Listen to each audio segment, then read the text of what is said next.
All right, well, good morning, good afternoon, good evening, wherever we are calling in from. Welcome to our certification days.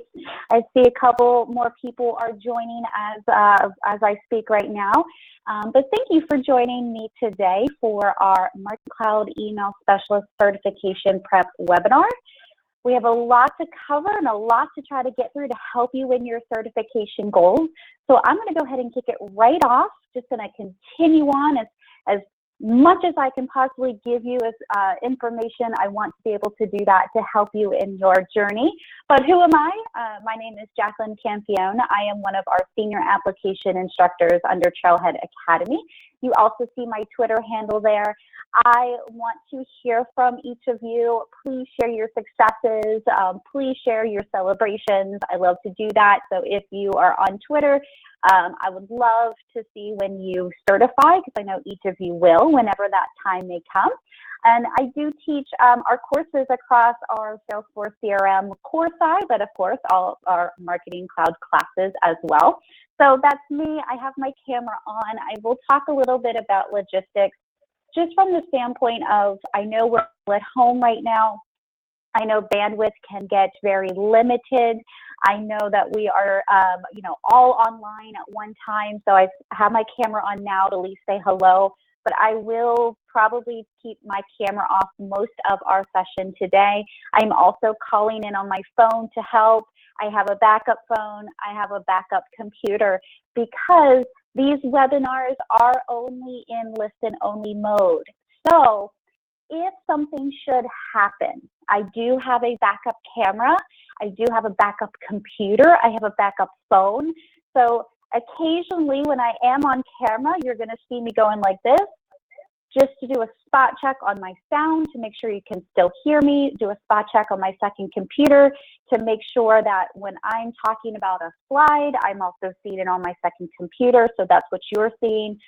You can't chat me. These are in listen-only mode. They're here to help you with your certification prep. However, we do have some ways to communicate to me if something should happen, if you can't hear me or if something deprecates. One is tweet me. I had an attendee in my last webinar tweet me, was able to see that rather quickly, but we also have a community group for our certification days that is being monitored by our operations team. So should anything like really deprecate, or you can no longer hear me, or something crashes like my internet, you can go to that community group and you can raise your hand and say, we can't hear Jackie. Somebody help out, so my operations team can come in and help us facilitate the rest of our webinar. So a couple things about the certification days is they, one, yes, are on listen-only mode. We have 5 hours. So and I know we're not all on Pacific time. I am in San Diego right now. You notice I'm in my home. Yes, I do have a surfboard in my background. But this cert day is going to run from 9 a.m. to 2 p.m. on Pacific time. So I know some of you are having to do the conversions. I know we're not all in one location. Chances are we're all around the world listening in. We do have 5 hours for me to review as much content as I possibly can give you in your kind of certification goals to help prep you for this exam. Now, what I would recommend is, as we're going through the materials, have a notebook handy, or if you're really good at digitally taking notes, have a Google document, have a Word document, have Notepad pulled up so you can type in some notes. This is not meant to teach you new concepts. These certification days are meant to help prepare you, reviewing of some of the key topics. So you can say, ooh, you know what, I'm really not as strong within Automation Studio as I thought I was. I need to go back and I need to kind of do additional studying, whether that's on Trailhead or through our formal documentation. Now, I will be going through slides to review those concepts. These slides that you see are not going to be shared. There will be no recording of this webinar. And I will be doing some demonstrations in a Marketing Cloud account. I cannot provide you a practice account. There is also not a practice test being offered. There's no ebooks, there's no recording. It is just deep dive, 5 hours. How much can you listen? Okay. No Q&A, but again, like in case there's any technical issues, We do have community groups that I will show you how to get to so you can post questions, meet other marketers that are trying to certify within this exam as well. And I know a big portion of why some of you are tuning in is the beauty of our Certification Day webinars is we are going to give you a discount code for $100 off your certification exam, and that code will be shared at the end of the webinar. You will also get an after Certification Days email that's going to ask you for your feedback, and that code should also be shared. Wait a few days for that to come through. It won't be immediate, but it will be sent out post this webinar. Okay, so I want to get started, but I do want you to know that I do not expect you to be listening in, and I'm just making sure everyone can hear me okay. And it looks like I'm going to turn off my camera.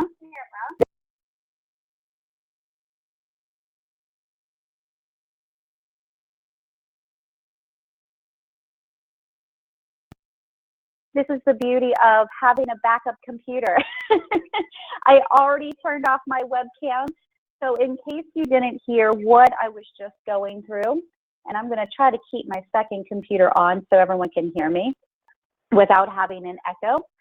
But if you did not hear that, the beauty of these Certification Day webinars is that we are going to share a coupon code at the end of this webinar for you to help you with sitting in on that exam. So it's going to be a $100 certification voucher off of a $200 certification. That will be shared at the end of this webinar, but also be on the lookout for a post-certification day email.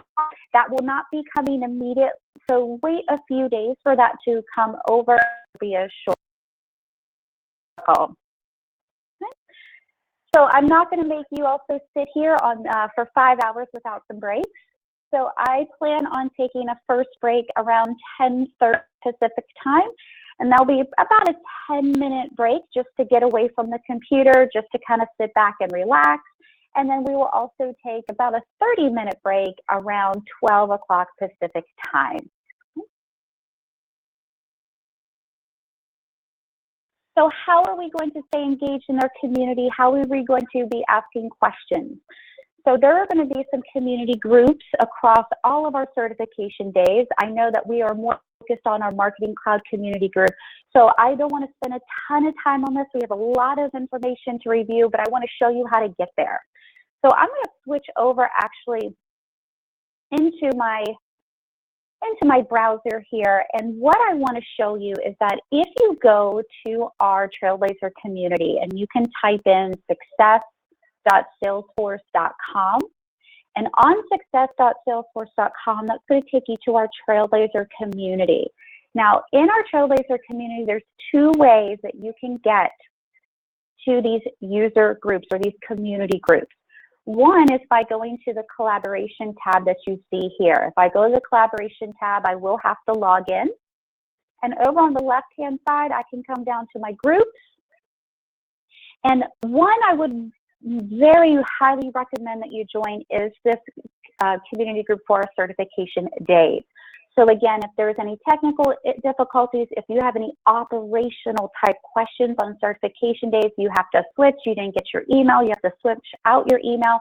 This is that certification days chatter group that you can join. It is a public group, and you can see that we also had an attendee that needs to cancel a webinar. Okay, they need to reschedule. This is where you go to ask for those operational questions, and there's also some really great resources under the information section. Also, though, this is where you could find other community groups specific to the Marketing Cloud. So if I go back to my collaboration tab and I come down to groups, I can start to type in Marketing Cloud. And you notice there are different Marketing Cloud groups, whether you're just the general Marketing Cloud group, I would join this group. This is where you can meet other Trailblazers, ask questions. There's also one on Marketing Cloud Connect, and one specific to Marketing Cloud certifications that I would pay very close attention to. Other way that you can get here, which is another way that I like to access these groups, very specific to where you live, is under the Featured Groups tab. If I come over to this Featured Groups tab, what I'm able to do is not only sort by the product. So on the left-hand side panel, I notice my product. and then I can go down into sales, service, marketing, and I can access those, general community groups right here. That Marketing Cloud Connect. We have a chatter group specific to Marketing Cloud certifications, but there's also community groups by your region. So on the left-hand side, if I expand that community groups by region, you can notice that there are specific community groups depending on where we live in the world. So there might be a Marketing Cloud group for those who live in California, maybe specific to San Francisco. Or if you are in the UK, there might be a community group specific in the area around London.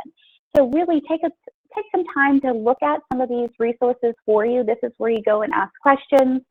Please gear all of your Marketing Cloud questions to these community groups. Any operational questions, that's where you're going to go to that certification days group.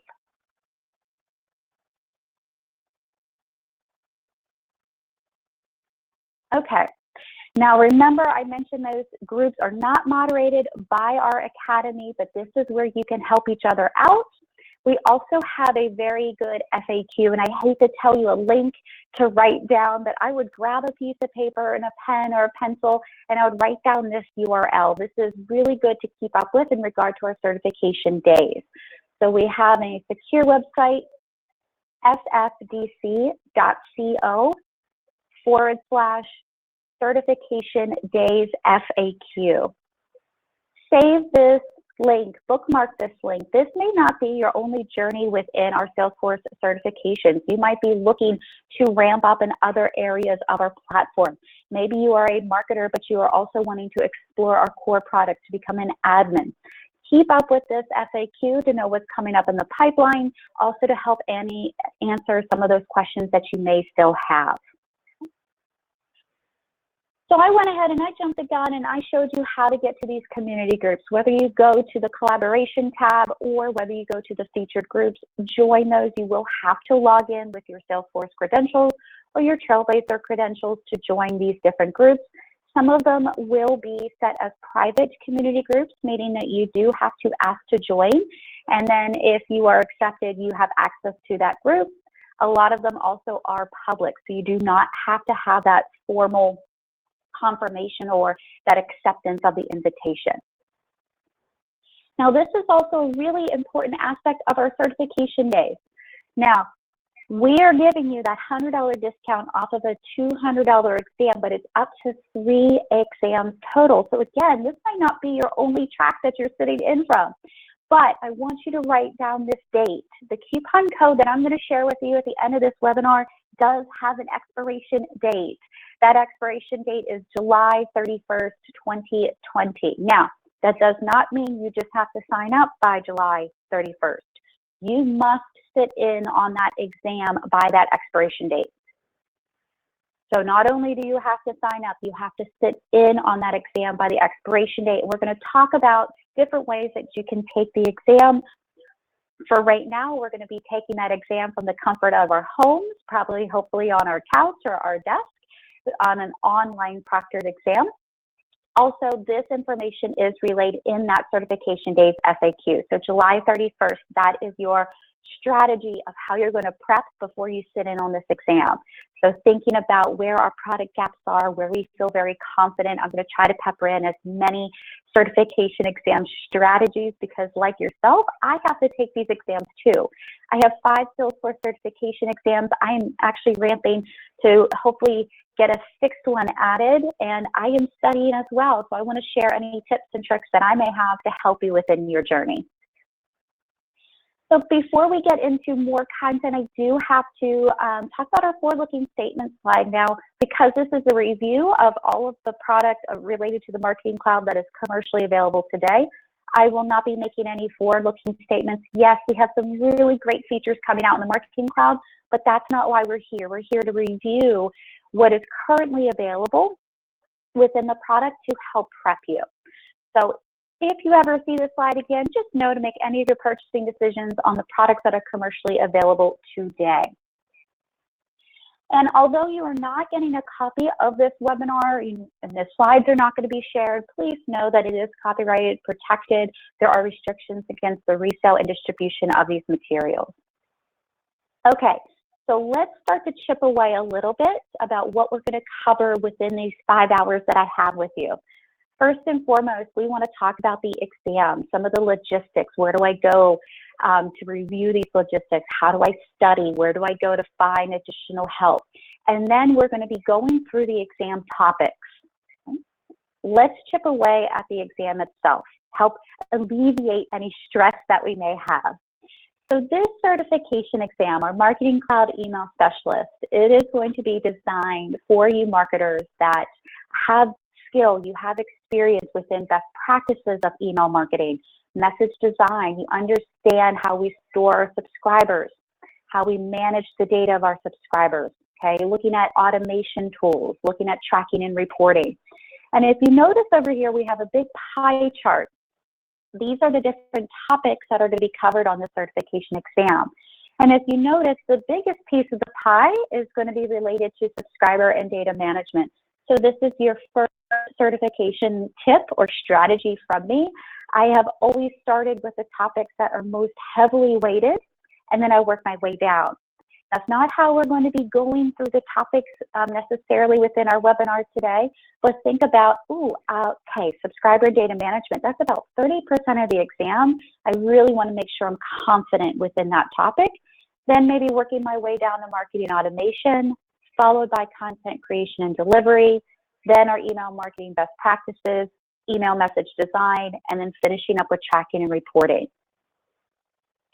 This does not indicate the importance of these topics. This indicates what percentage of questions should you expect to see on the exam. So 28% of the questions are going to be related to this objective. 7% of your questions on the exam is going to be related to tracking and reporting. So a little bit more about the exam, and then I want to take you to Trailhead. So you know where to go, where to see this information, where to access the resources, and additional help with your studies. So we have some good overall parameters of who is a good candidate. So about a 6 months to a year experience with email campaigns from a strategic and tactical standpoint. You have built email marketing campaigns, but you also utilize the tools within the Marketing Cloud, okay? I want you to know that with this exam, you may not be coming necessarily from a marketer's background, but you may be using the Marketing Cloud. There are some topics like email message design and deliverability and mobile responsive that you will need to understand as an email marketer, and how to utilize the tools within the Marketing Cloud. Specifically, Email Studio, Content Builder, how do we segment our subscribers to send more targeted, relevant communications? What are our automation tools and relate to automating our data and the sending of our emails? And then how do we look at immediate tracking and further analytics? And that's going to be specific to the tools within the Marketing Cloud. For all of my future developers out there, you will get your chance when I know you sit in on that Marketing Cloud developer certification, but for this exam, you do not need to know HTML and JavaScript or CSS or how to develop API integrations. That will come. You also don't have to be familiar with our more B2B marketing tool called Pardot. Now, I will say that you do need to understand what AMP-script is and what AMP-script is used for the certification exam, but not how to write AMP-script. So it is a multiple choice. Yes, there are multi-select questions, and I'm sorry, there is no half credit. You either get it right or you get it wrong. You have 60 questions with 90 minutes. Here's another strategy. You only have 1.5 minutes per question. Don't spend more than 1 minute to 1.5 minutes on a question for 2 reasons. One, you could run out of time. But secondly, if you're working on a question for 3 minutes, chances are you're going to be frustrated and you're going to be like ticked off, sort of say, and you're just going to be mentally, okay, frustrated. We'll move on. There is an opportunity within these exams to mark a question for review to go back to. So select your best guess, move on. Don't spend more than that 1.5 minutes, and there is going to be a countdown timer. So you will see how much time you have allotted left to finish the exam. There is a 65% passing score. Do not let that fool you. These exams are tough. There are no referencing materials. There's no prerequisites that you have to have going into this exam. We do have 2 courses under our Trailhead Academy. They're both 4-day courses. EEB 101 for email marketing specialist, MCC 201 encompasses a lot of the same material, but for those customers using the Marketing Cloud Connect. That is one aspect of this exam that you do not need to be familiar with as Marketing Cloud Connect. That goes more into our admin exam and our consultant exam. Now, the exam normally does cost $200 and $100 for a retake. You'll have that $100 voucher at the end of our webinar, and then the exam guide. So how do I study? I'm going to show you how to study. I'm telling you, I have to do these too, and this is my strategy. If you have never been to trailhead.com, I want you to go there. On trailhead.com, it's going to redirect you to trailhead.salesforce.com. If you hover over this credentials tab and you go into certifications, you're going to see the option to choose your role. Well, we are Salesforce marketers, and you're going to see all the credentials that align with marketing credentials, whether that's through Marketing Cloud or Pardot. But we're going to start with the Marketing Cloud Email Specialist. Now, this is going to give us an overview about the exam guide. I'm going to go there in just a moment, but how do I study? After this webinar, if you're like, okay, I feel pretty confident, make sure you have taken this trail mix. This is a combination of learning modules and different materials to help you study. So if I'm working through this, I have completed this trail mix. You can see that there are links, and there are also modules on Trailhead, like a link for our CAN spam compliance. This is going to really help those coming into this exam with not a strong email marketing background, but a strong utilization of the Marketing Cloud, is looking at our additional help and training documentation. If it doesn't live in Trailhead, where you go for additional help is these links to our official documentation site.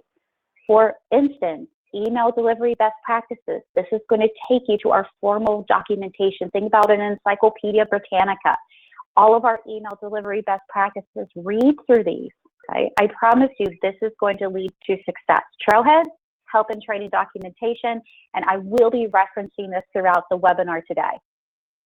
So take this trail mix. We also have a practice exam, which I will talk about at the end of the webinar. Okay, so you're studying how to review logistics of the exam. I'm going to go to that exam guide. Within this exam guide, you're going to have all the information about how to maintain your certification, recommended training. But here is where, if I scroll down, more information on the exam for reference.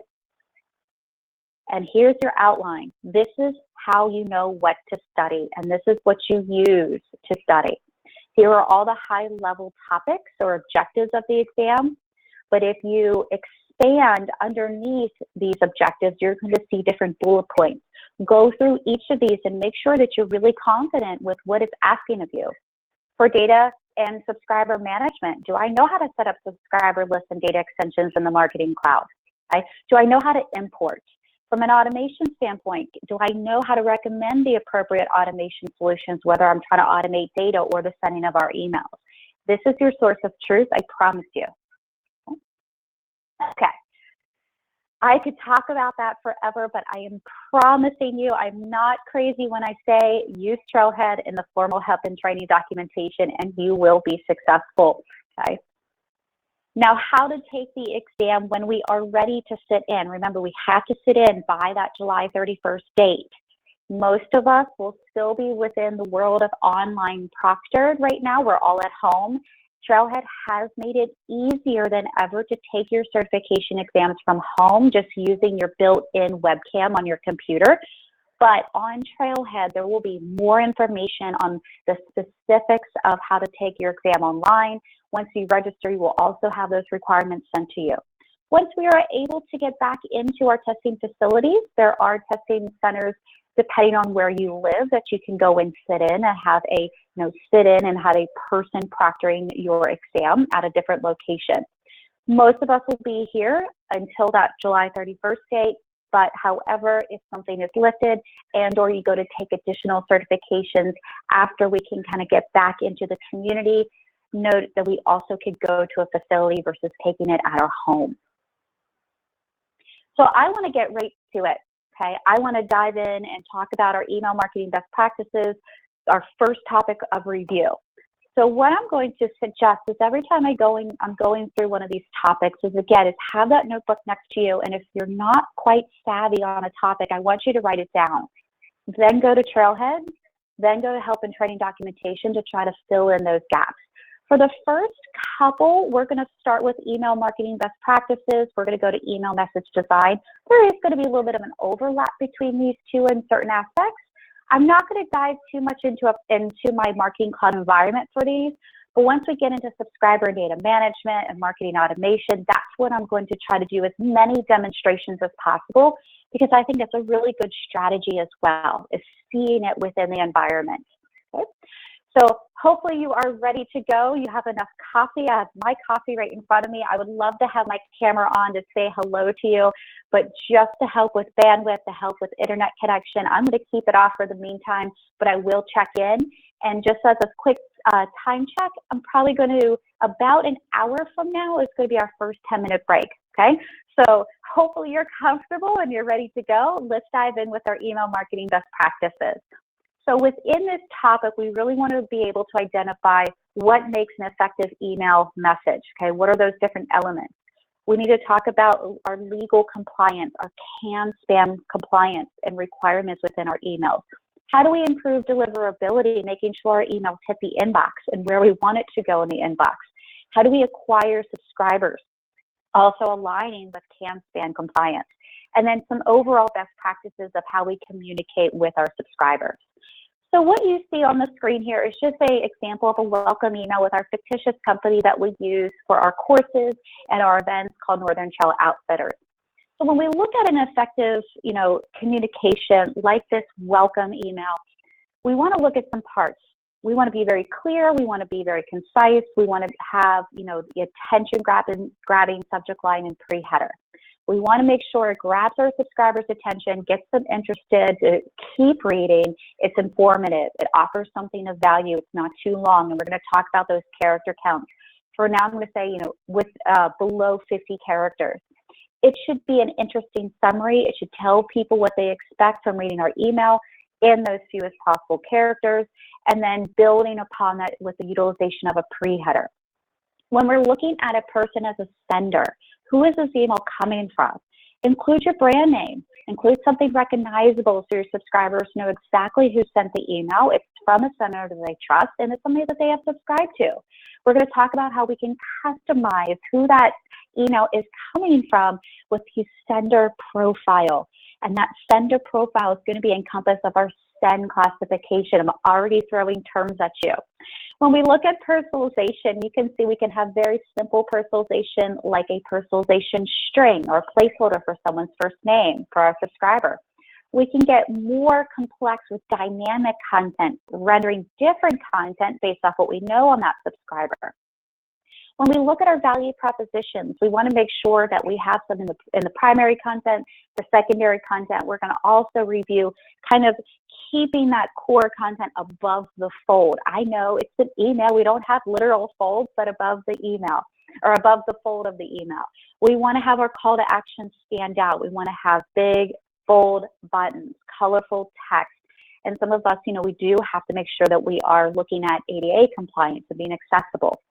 The first thing that stands out is that striking hero image as well, drawing the attention of our subscribers, and then also including our social share buttons, depending if it's at the bottom or it's at the top, embedding those in so our subscribers can interact with our brand. But we have to make sure that we are, aligning with our compliance, with our CAN-SPAM Act of 2013. This is a law that governs whether the email that we are sending is considered a legal communication or an illegal piece of unsolicited spam. And CAN-SPAM, say that 3 times fast, is the Controlling the Assault of Non-Solicited Pornography and Marketing Act. Now that is a mouthful. So what are these 6 CAN-SPAM requirements? Again, showed you that formal documentation already that will help dive into these requirements as well if you need a little bit more of a refresher. So one, and some of these seem obvious, but they may not be. I accurately identify the sender within the header information. Now, there is a difference between our commercial messages and our transactional messages. If you think about transactional messages, it's those messages' primary purpose is to communicate transactional content like a purchase or an order confirmation. Most of these are exempt from transactional communications, except this one. We have to accurately identify the sender and the header information. We want to use a subject line that represents what the email is about. We cannot be elusive, or we cannot misguide our subscribers of why they should open this email. We also need to make sure that it is marked as an advertisement unless we have express consent or we have that opt-in. The subscriber has raised their digital marketing hand. With the Marketing Cloud, it is a permission-based marketing platform that we do require opt-in from all of our subscribers that you will be emailing. And we have to include our physical mailing address. When we're looking at opt-outs, unfortunately, subscribers will opt out our communications. We cannot make them go to more than one page to unsubscribe from our communication. Okay? If they're going to click unsubscribe, they cannot go to more than one page to be able to do that. Now, transactional messages are not required to honor our opt-out request. However, you can choose to honor those as a Marketing Cloud customer. So if you wanted to honor opt-out from a commercial and transactional, that is possible. However, transactional communications are not required to honor those opt-out requests. And we have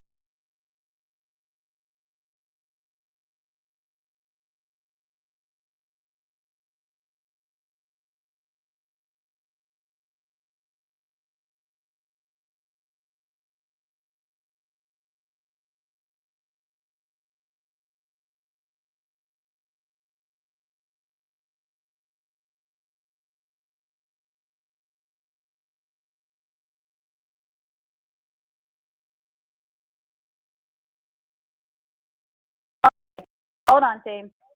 There we go. All of a sudden, this lady started talking to me on my go-to meeting. So I'm calling in, but I felt like she just needed to talk to me for a second. So she was going through all these prompts. I know I'm back. And if this keeps happening, I'll just put up my microphone. But I don't know why she's talking to me. I'm trying to talk to you.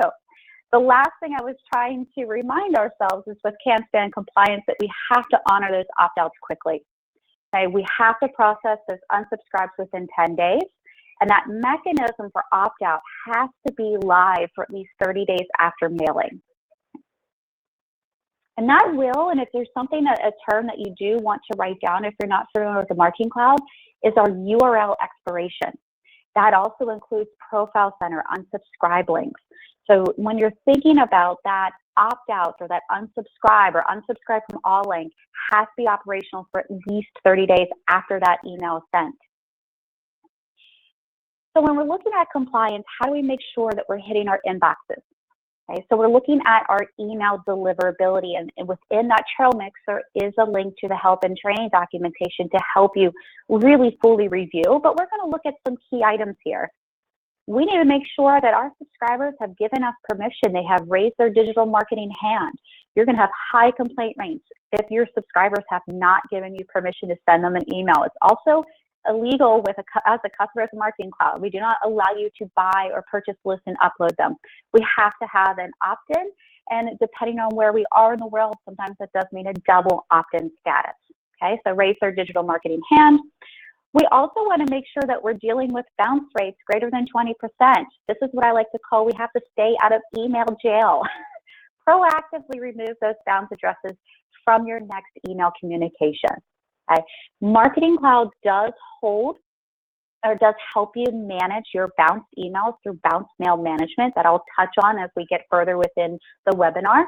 But we need to make sure that, we're really keeping it under that 20% because that can harm our deliverability and our ISP reputation. Back to that subject line. That subject line is so important. We need to make sure that they recognize the emails coming from us. Okay, we want to add that name of our organization to the subject line. Okay, make sure it's something they're familiar with. Right now, it's super easy as a Gmail user just to hit spam.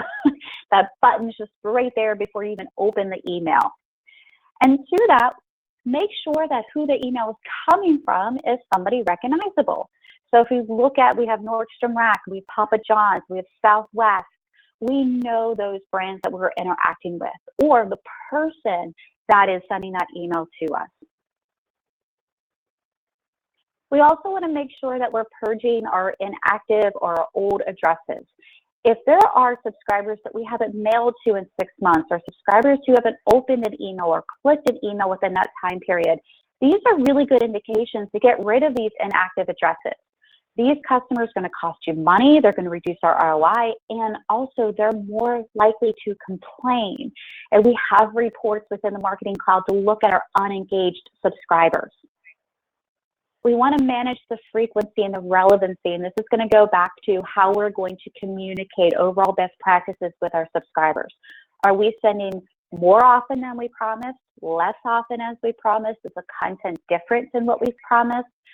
Remember that permission communications, these should be anticipated, they need to be personalized, they need to be relevant, and that's going to get into segmentation. It's making sure we're sending targeted, relevant communications.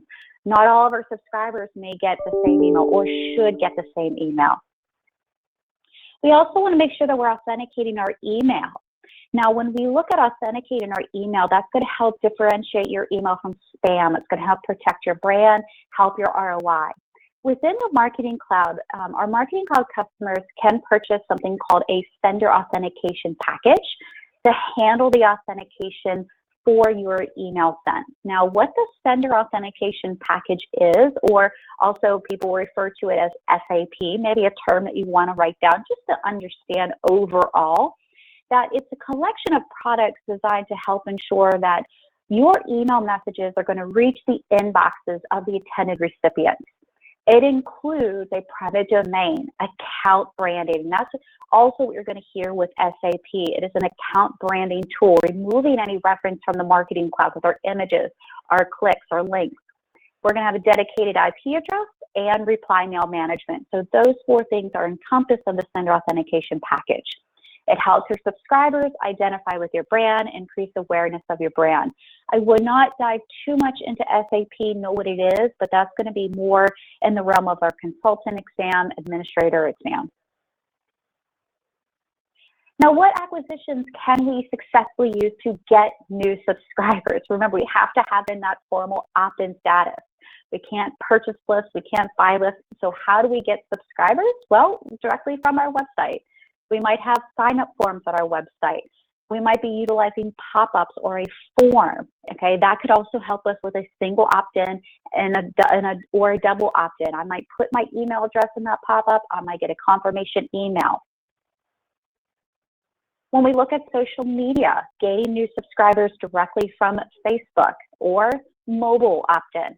So if we make a purchase and then we have our update from Bed Bath & Beyond, because what can we not get at Bed Bath & Beyond, then we can opt in receive additional communications.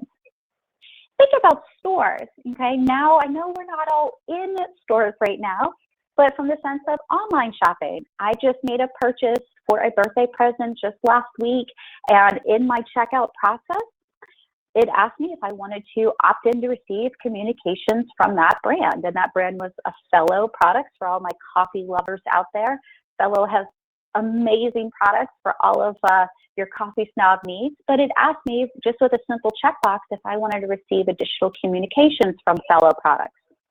So not only online, but also, in store with point of sale systems.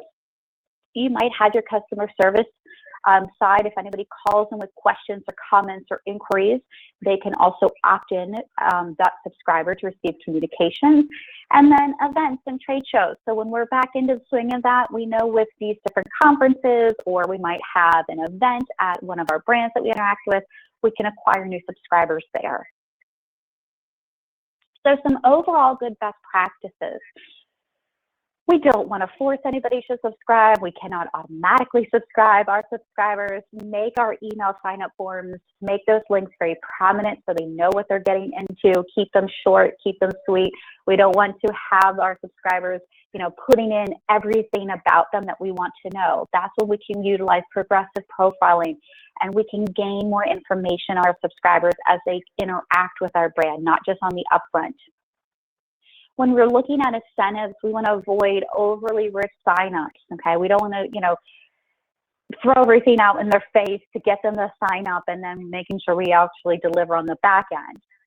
Now, when we're looking at incentives, making sure that the email address they provide is the email address that we're utilizing to deliver those incentives to. When we're looking at onboarding new subscribers or welcoming to a program or welcoming them to a brand, we can use the sign-up form confirmation. Okay. Or we can send that welcome email immediately. So just to confirm, thank you for signing up. Here is your confirmation. You just signed up via, whether it's social media or opting in from our website. And one welcome or one onboarding email can turn into 3, 5, 7 in a whole series to really help onboard those subscribers or get them, welcomed into your program or interacting with your brand. So some other best practices when we look at the frequency, we want to set the expectations. How often are we sending them? Are we sending them too much, too little? What have we promised? Content, okay? How are we going to communicate our messages if images are blocked, whether they don't accept images, or depending on their email client, everyone's favorite Outlook. We want to design with very clear, with keeping that content in a hierarchy. We're going to still kind of get to that when we look at email message design. This is the above the fold. I know there's no literal fold here, but think about a newspaper or a magazine. There's a fold. We want to make sure that that primary content is above that fold, which we'll touch on again as well. And the personalization. At this point within email marketing, our subscribers expect personalization. We've all gotten those emails that says, hey, 769423. Okay, that's not our name, but something went wrong with their data or how they were populating that information in the personalization string. But we want to incorporate that. We want them to know that we know who they are, we know about them, utilizing simple personalization or rendering different content to better tailor what we know about our subscribers. And if we don't know anything, have a good fallback, have good default content. So we're going to review that personalization once we get further within the webinar as well. So personalization, strings, dynamic content, and script are going to be how we're going to personalize our communication. I know I'm kind of breezing through a lot of this, but I promise you we still have so much more to go that I want to start right and dive into our email message design. Now, email marketing best practices, I believe, is 15%. Email message design is 13% of the exam. So 13% of those questions related to this topic will be on your exam. So what are we going to cover here? And I said there is a little bit of an overlap with our email marketing best practices. Overall, email message design best practices. How do we create responsive emails? What is A/B testing? What other tools do we have, though? And this is going to be very specific to the Marketing Cloud. How do we do our due diligence before a send? And then how do we put emails through an approval process before we can literally click that send button? So some overall good best practices. This is the kind of above the fold back. We want to design by, the top 600 pixels by 3 inches. So most email clients will render text images that are 600 pixels in width, kind of keeping within there. We need to make sure our links look like links. We need to make sure that we're not just using all images or all text. Now, the text to image ratio should be 80-20.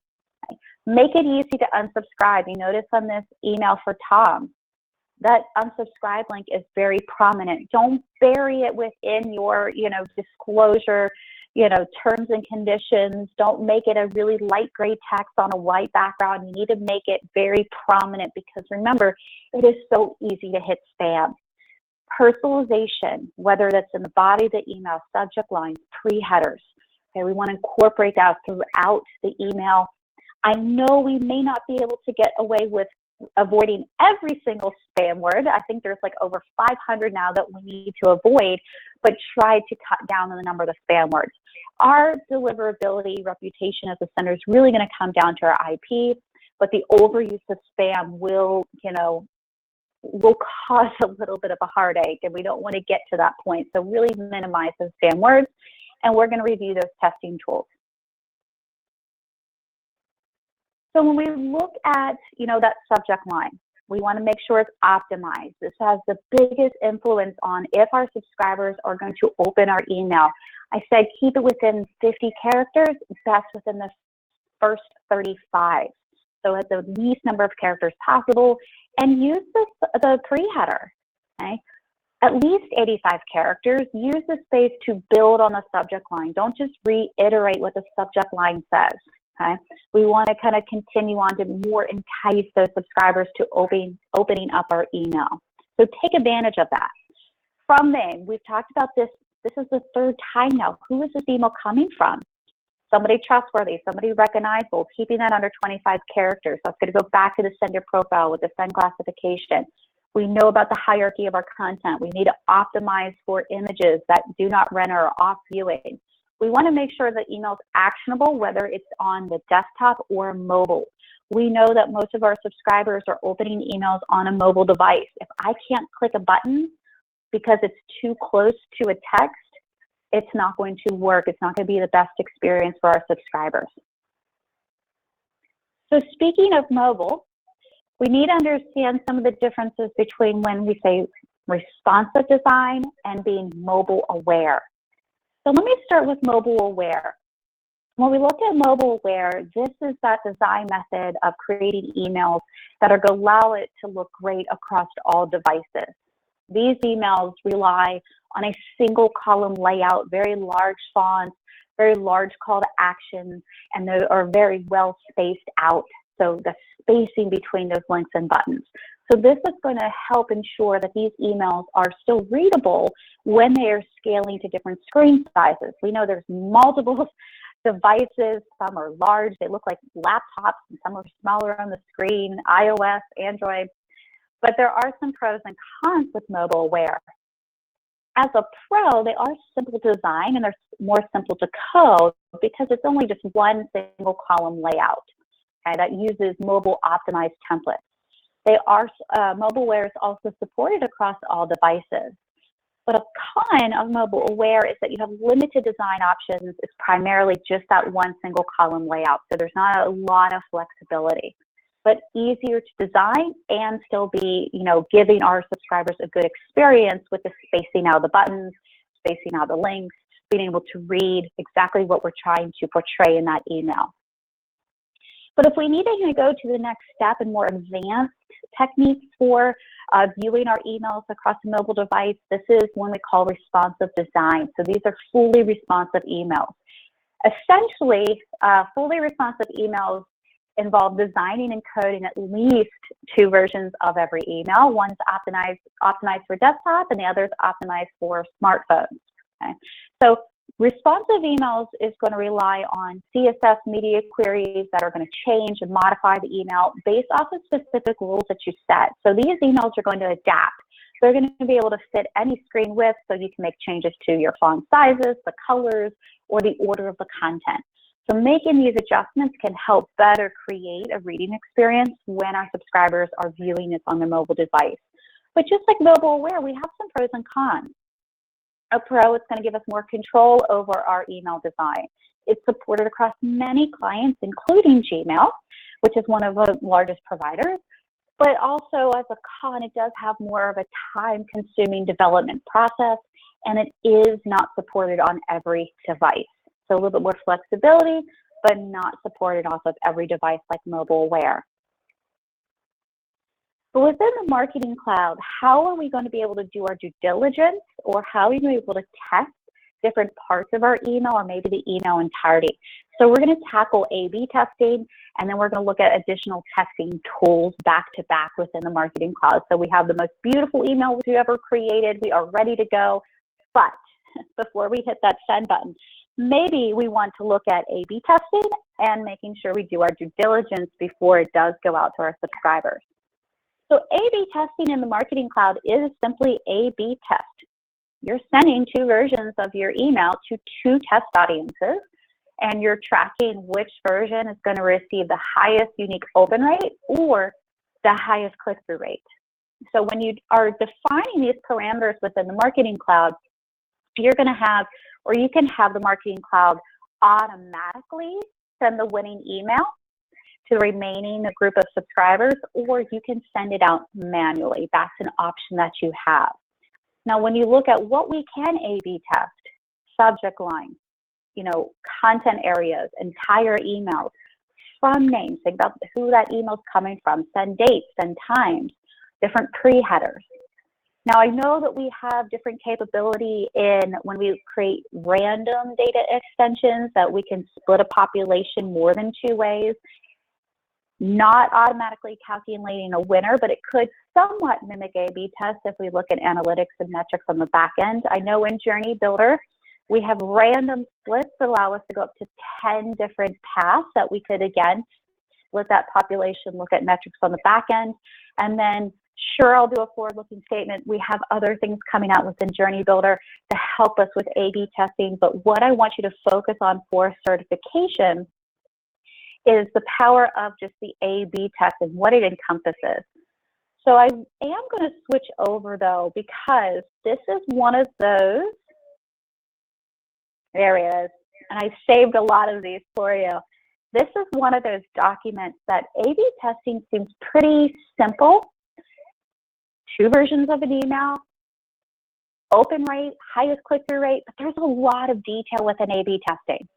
I would highly recommend going to just help.salesforce.com. You can also access it from the Trailblazer community and go to help and type in A/B testing in Email Studio, because what happens if there's a tie? How do we cancel an A/B test? Okay, how do we duplicate an A/B test? How do we track it? What happens during an A/B test? So although it seems as a pretty simple, okay, I'm testing 2 different versions of email, there is more of a complex process to it. And it also is going to give you a hint that we do access this within Email Studio within the Marketing Cloud. So I'm in Email Studio. I'll get here right up at the top, right from my Email Studio dashboard. So just one of those kind of wink, wink, nod, nods that I want to just make you familiar with A/B testing. But what are some of the due diligence tools within the Marketing Cloud that we also can use?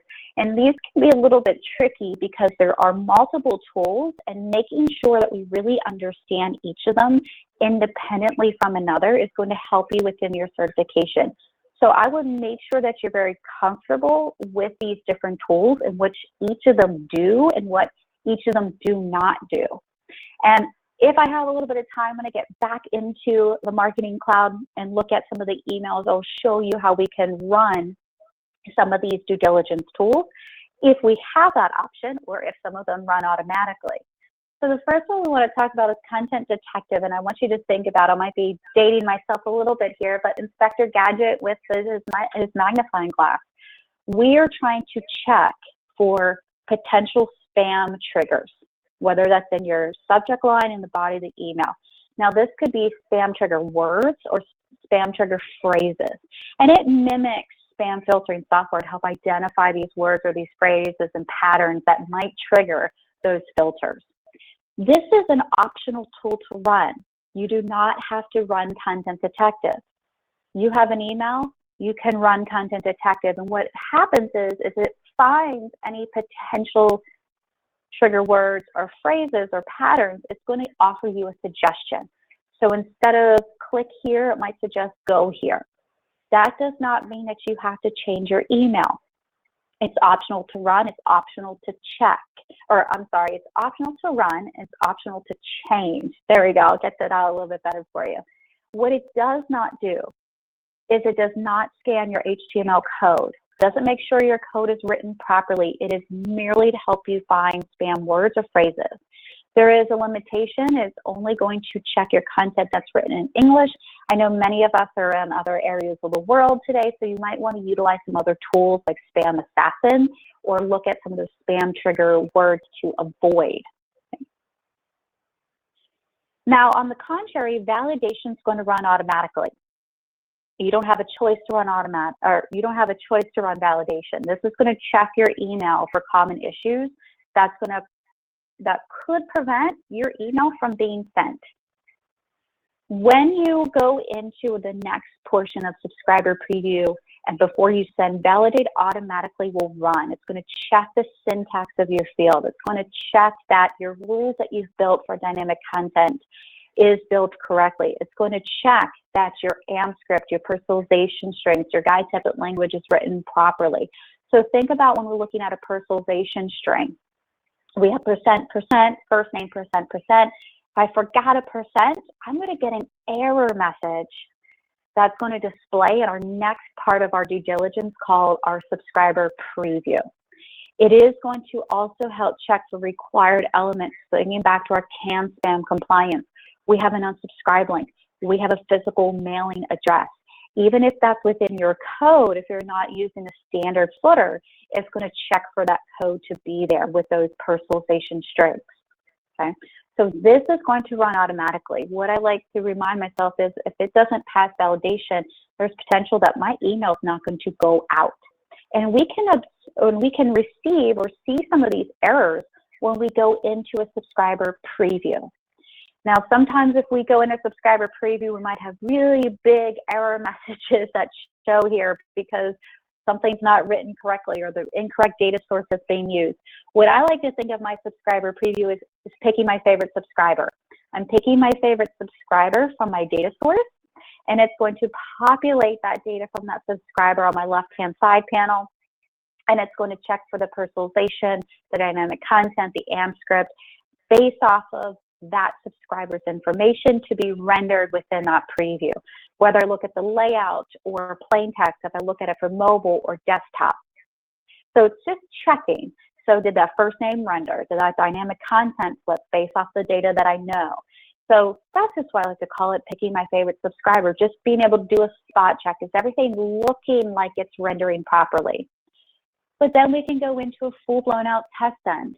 We can send a version or multiple versions of one email a couple different ways. We can send it to 5 individual recipients. We can send it to an entire testable data extension, and we can test just one version or multiple versions. So we can actually test against an entire list or an entire data extension of our subscribers. That way, we're physically receiving emails as if it was our subscriber to check against different mobile devices, different email clients. Now, because we have the ability to not just send one email, but we can send one email to multiple people, we can send multiple versions of emails to test against an entire list, data extension, or testable data extension, we may be sending more test sends than we anticipated. So we're going to see this warning that's going to give us just say, hey, heads up, how many test sends we are executing, and also prevent us from sending too many test sends. And the reason is because test sends do go against our messaging limits within the Marketing Cloud.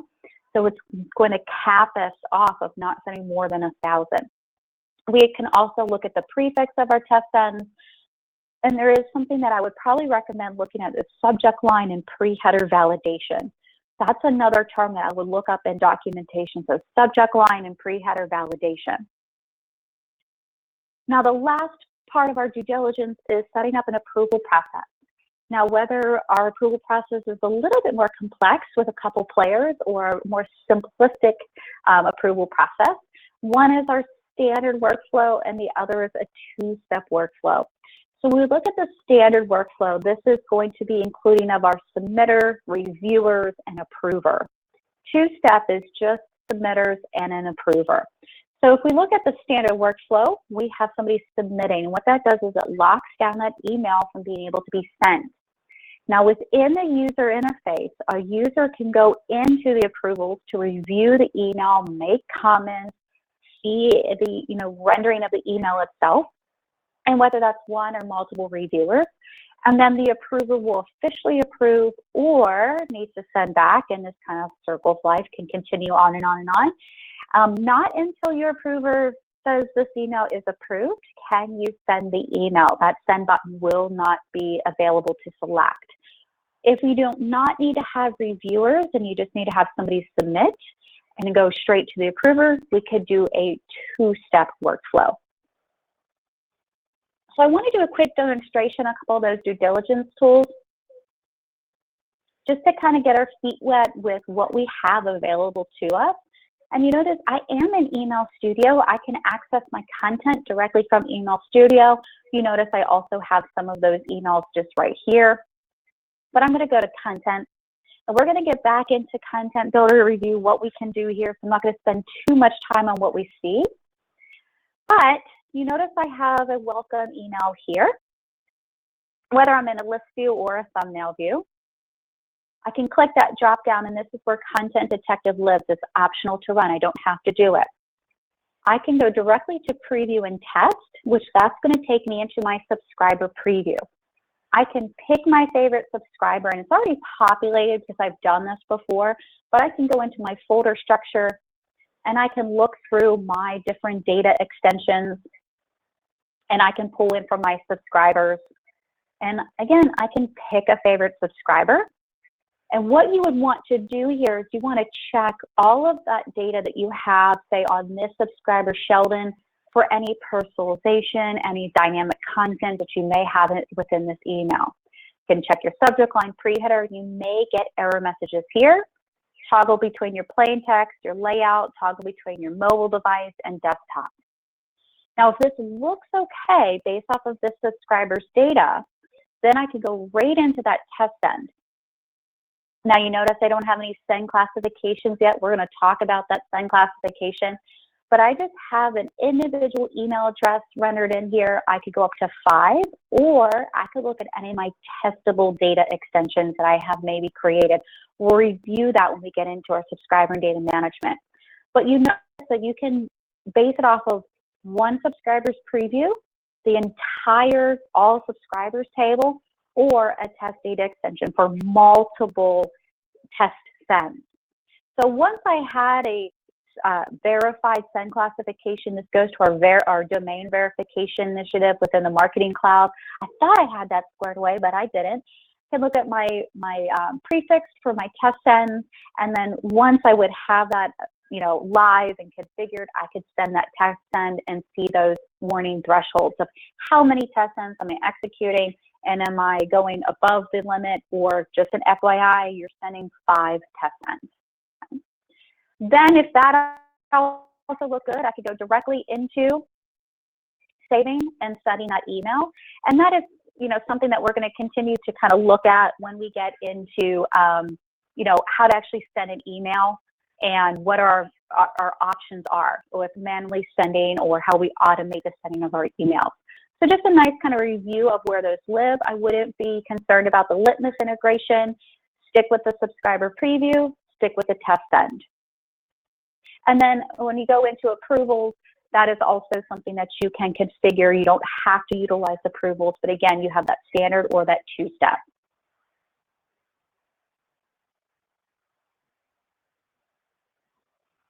All right, just making sure that flip back. Now I know we're chipping right into it, and I'm going to go right down into subscriber and data management, because this is where I'm going to spend probably the majority of my time I have with you today. Why? Because it is the most heavily weighted topic. So almost 30% of the questions on your exam is going to relate to subscriber and data management.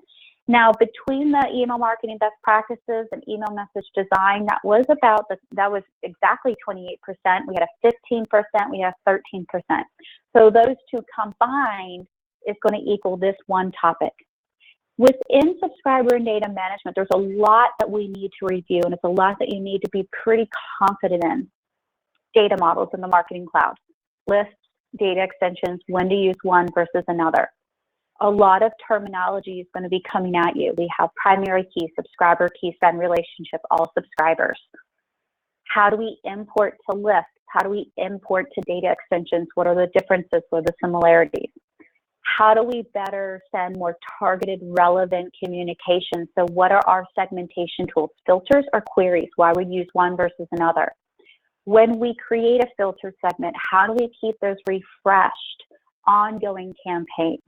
And then we're going to look at our unsubscribe options. So what are the different ways that our subscribers can unsubscribe from our communications, whether that's all of the communications or only certain type of communication. So I'm going to be a little bit, I don't want to say all over the place here, but I don't want to just talk about this slide. What I'm going to do is I'm going to introduce our data models. I'm going to show you a documentation article that I highly recommend you reading through thoroughly. And I'm going to go right into back into my Marketing Cloud account to do more demonstrations with this to really kind of hit and drive these concepts home. This can be confusing to the standpoint of why do we have two different data models in the Marketing Cloud. The data models are lists or data extensions. Now, data extensions can be accessed within Email Studio. Data extensions can also be created, managed, organized, and related to other data extensions within Contact Builder. And I'm going to talk about those differences here shortly. What I want you to think about is why do we have two different data models in the evolution of not just email marketing, but just digital marketing in general. Lists was the default data model from the Marketing Cloud. Lists have been around forever. This is really good for simplistic email marketing. Lists have minimal capabilities. You use this when you're wanting simplicity over performance. Lists are 100% subscriber-centric, and that's what I want you to keep in mind when you're talking about lists. They only store data on our subscribers, and we can create as many lists as we need to send different communications. But if we look at the evolution of email marketing, evolution of digital marketing, we know that we want to pull relational data. That's why we have data extensions for relational database needs. Lists fail at relational database needs, but that's why we have data extensions. This is where we can store relational data to relate these different data extensions together. We can use them across multiple types of communication, not just email. Think about your mobile messages.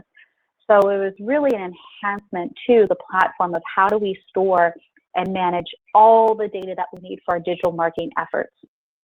So easy to most complex, okay? And once we get more into what data extensions are, I will touch on the differences between Email Studio and Contact Builder.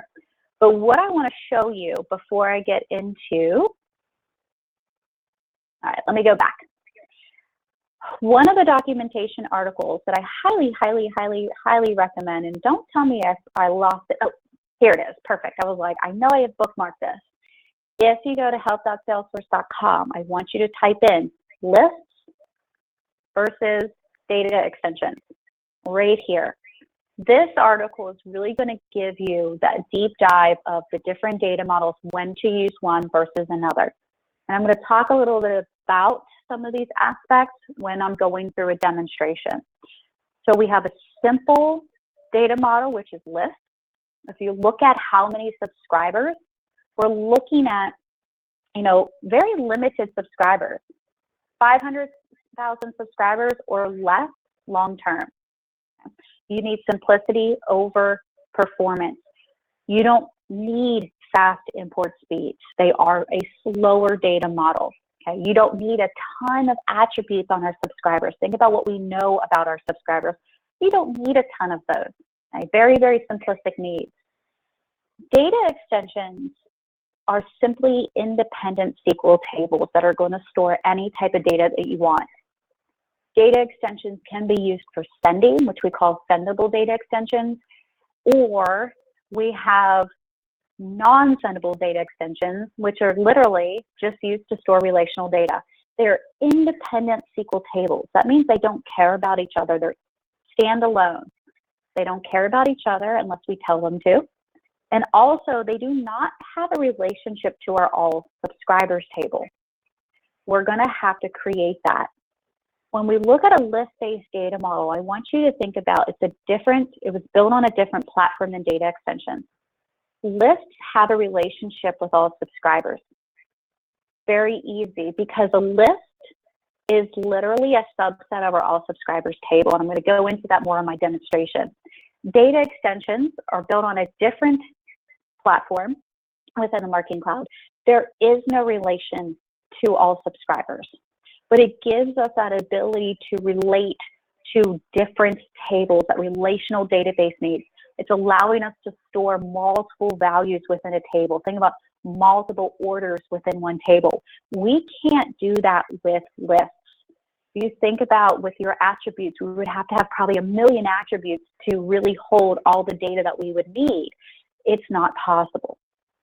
So I'm going to come into my Marketing Cloud account, and I'm just going to go right into my subscribers within Email Studio. A couple things I want to share with you first and foremost is attributes relate to our list-based data model in Email Studio. When we talk about attributes and relating to data extensions within Email Studio, we call them fields. But then if we go to Contact Builder, we call them attributes again. What I want you to think about is the different data points. And a couple of things that I do want to point out here. If I'm looking at these different attributes for list-based data models, I have an email address, I have a first name. When we're creating a list, remember they are 100% subscriber-centric. So that email address is going to be required. We also have to have a subscriber key on our subscribers, and then we can store any other data that we want, like first name, interest, my NTO balance. You can create as many lists, but I will tell you that any attribute that you create here is going to appear on any list, any segmented list, which is called a group, and our all subscribers table. And it's because it is one table literally being shared. It's the same data model across lists. So you can see I have these 4 attributes that I've created. I wanted to show you a couple of the parameters of these attributes when we're talking about a list-based data model. If I go into my first name attribute, you're going to see this pop up. A couple things I want you to notice is, okay, here's my first name. I can set a description, and then I have different, I have different values. So when I'm looking here, I can mark this attribute as required only on initial creation, meaning it's going to appear in our profile center. Our subscribers have to have a value in there. We can mark it as hidden, meaning our subscribers will not see that within the profile center. We can mark it as read only, meaning they're going to see that in their profile center, but they're not going to be able to make changes. Think about that my NTO balance. I still want my subscribers to add a couple of zeros to their loyalty points or their status. So we have different options for those attributes. What I also want you to see is that the data types. Okay? When we look at the different data types, we have the ability, and I'm sorry, I think I just switched something on my screen there for you. When we look at a list-based data type or a list-based data model, we only have 3 data types to store our attributes: text, date, and numeric data types for a list-based data model. Now, text is going to give us the most flexibility because date is simply a date, month, date, year. Numeric are raw numbers. There's no decimal, there's no minus sign, there's no parentheses. So text is going to give us the most flexibility with that data model. With that data type, but these are your only 3 options.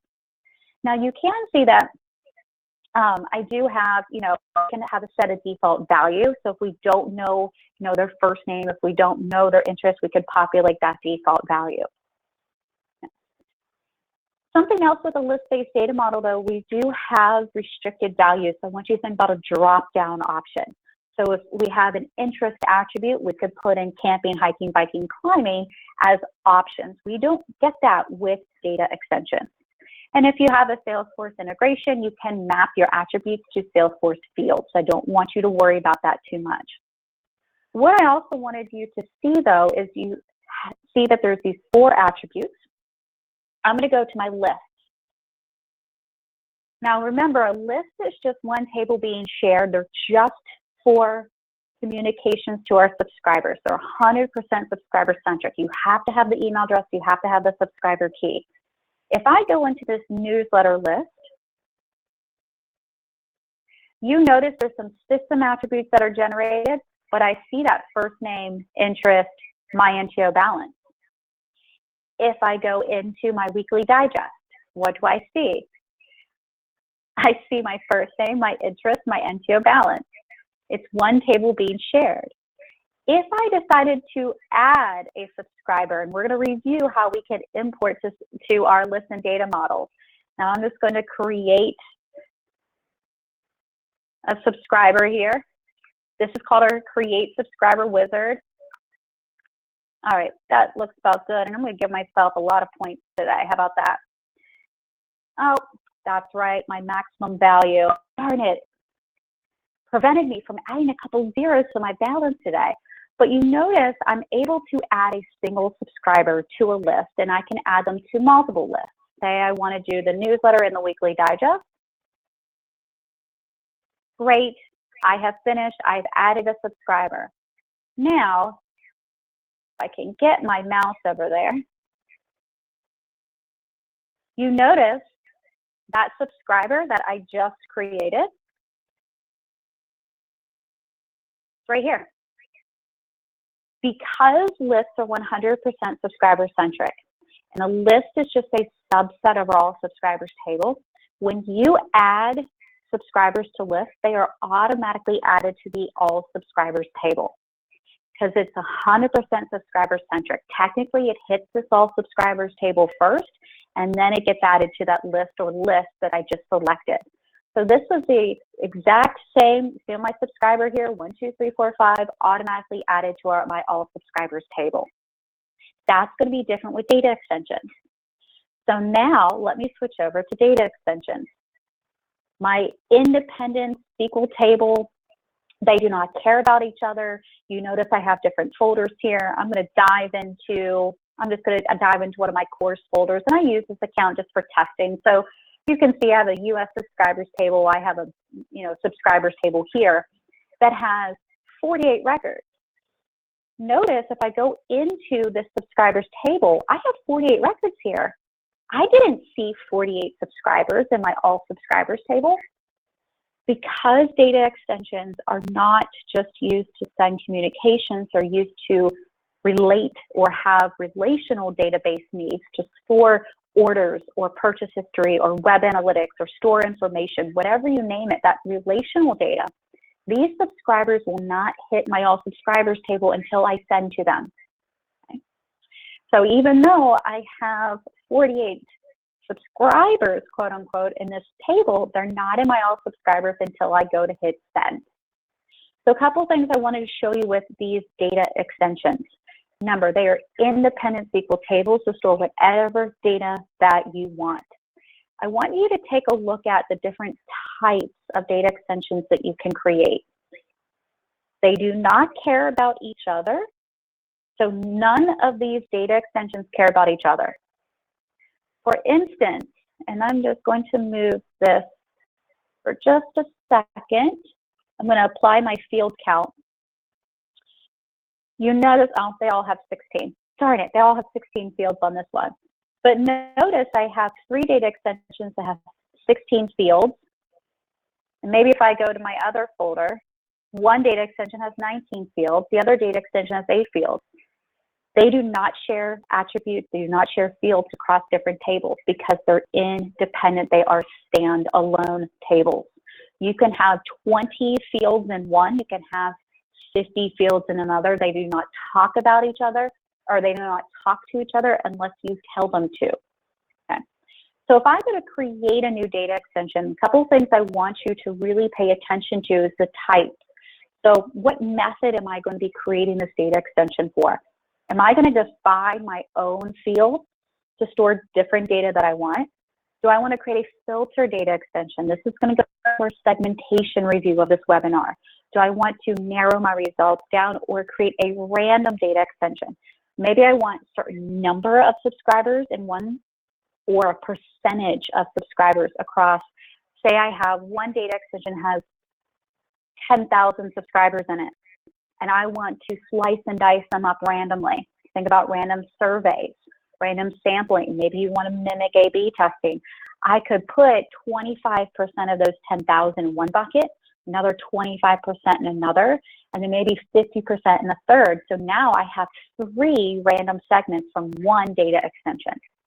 But if I come in to create just a standard data extension here, another thing I want you to take a look at, and I'm telling you, like, I don't create these exams, but these are just important aspects that I want you to really kind of pay attention to. That's why I'm demoing within this account when I get to certain areas of the platform. How can I create a new data extension? Do I want to create a brand new? Do I want to use an existing data extension that I have, or do I want to use a template? Templates are used for data extensions to create for triggered emails, for example. Those templates are created for Marketing Cloud support. You can put in the name. I'm going to say cert days. External key is kind of that unique identifier for the back end of the tool or back end Marketing Cloud to use within API calls. It's going to auto-generate one. Put a description. I can change my folder location, but notice here I have a couple options. Is sendable and is testable. Do I want to use this as a sending table to, like a list, send to my subscribers? And if I do I also want to make it testable to utilize within my test sends? I can associate it to a campaign. And when I go to next, what you're going to see is something called a data retention policy. What this data retention policy does is it pretty much tells us when this data extension and all the records or individual records of this data extension are going to self-destruct. Like literally, we want it to go away. I'm going to keep that off. And then this is where we get to decide what our field names are. I can go in and I can, put in my first name. I can also put in my gender if I want. I can put in my, favorite sport, whatever that may be. But notice with the data extensions, we have multiple data types. Lists only have text, date, and numeric data types. With data extensions, we have not only text, date, number, we have Boolean values, yes, no, true, false. We have email address, we have phone numbers, we have decimals, we have locale. Why do we have email address in a data extension? Because not all data extensions are used to send emails. We can define a length. We can define whether it is nullable, meaning is this an optional field or not? And yes, we can define default values. This primary key and this send relationship are 2 terms that are going to be really important when you're creating data extensions. We'll get there. We're not quite there yet, so I don't want to focus on that now. Right now, I want us just to focus on the different data models and the differences between the 2. When we're looking at overall what to use, lists for simplicity needs, data extensions, more robust purposes. We want to use them for triggers. We want to use global messages. We have a subscriber count greater than 500,000 subscribers. Okay? We need fast import speeds. They are faster. Like literally, they are like a lot faster. For anybody that's in the Boston area, they are wicked fast. When we're looking at our import speeds, data extensions process around 1 million rows in 10 minutes. Lists, about 500,000 rows an hour. And yes, that is a little bit better with our Enterprise 2.0 accounts, but they are slower. They're more simplicity versus performance. Now, the last 5 minutes I have before we go to our break is talking about Contact Builder. Now, we have data extensions in Email Studio. We have data extensions in Contact Builder. What we can do in Email Studio is we can import to those data extensions. We can create those data extensions. We can also segment those data extensions. You saw that I could create a filter data extension or a random data extension. I would know those 3 options: standard data extension, filter data extension, and random data extension. But why do we have Contact Builder? I want you to think back to the evolution of our digital marketing. We're not just sending email messages anymore. We need an area within the Marketing Cloud that can not only store, manage, organize, consolidate, but relate these different tables together to route back to a single person within our Marketing Cloud. We call them a single contact. because I'm one person, but I have an email address, I have a device ID, I have a mobile number. How does Marketing Cloud know I'm one person? Contact Builder is where we have the ability to do that. We can relate different tables together. We can create different attribute groups to map those tables together to relate back to one contact. What I want you to focus on for the certification is what we can do in Contact Builder in the sense of our data extensions particularly. If I go into my data extensions,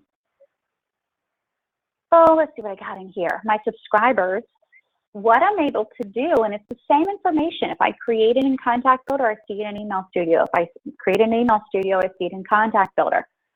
What I'm able to do, though, for records is I can clear records within Contact Builder. I can delete individual records within Contact Builder. I can edit these records within Contact Builder. We don't do this for our subscribers, but I want you to think about the ability to use it. For instance, when we're looking at testing, we might have a testable data extension. We go manipulate our data to then correspond to, sending out those test sends and rendering different personalization. So we can clear, we can edit, records within Contact Builder. We can't do that in Email Studio. We can't filter our data extensions in Contact Builder, but we can filter them within Email Studio. Same information, external key populated, my location, is it used for sending, is it used for testing, and that subscriber, that send relationship that we'll cover after our break. What the purpose is we need to organize and relate these tables together, and that happens within our data designer. So you notice that I have a table here that I have related back to a single contact, and you can create different relationships. I don't want you to focus on that. What I want you to focus on is if this data lives in this data designer as an attribute group, Journey Builder can read it. Contact Builder was created before mobile, Einstein recommendations, and Journey Builder. So to fully utilize the capabilities of Journey Builder, our data has to live in one of these attribute groups in Contact Builder because it can call back. When we're looking at real-time data, we want to configure a goal. We want to configure exit criteria. We want to kick somebody out of a journey. It has to make that call back to Contact Builder, and that's where it's able to do so if that data lives within an attribute group. So what I'm going to do is I have 1 minute left. So as a quick review, and we're going to take our first 10-minute break, and I'm just going to put up a slide that tells us when we're going to be coming back. Simplicity, performance. Know the differences between why we use a list versus why we use data extensions, and what Contact Builder allows us to do. And once we get back, we're going to look at a nice Venn diagram of the similarities and differences. I reviewed a lot of it so far, but we haven't gotten to some of the aspects yet. So I'm going to go through that once we get back from our break to help with that. Okay, what's the differences? What are the similarities between those two different data models? It could be really important to kind of set us up for the rest of our subscriber and data management. Okay, let's do this, team. Oh, that's my whiteboard. I'm going to bring up this slide. And what I'm going to do, all right, let me get that out of there. Come back. What time is it? Exactly 10:30 Pacific. Come back at 10:40. I will see us all soon.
All right, team.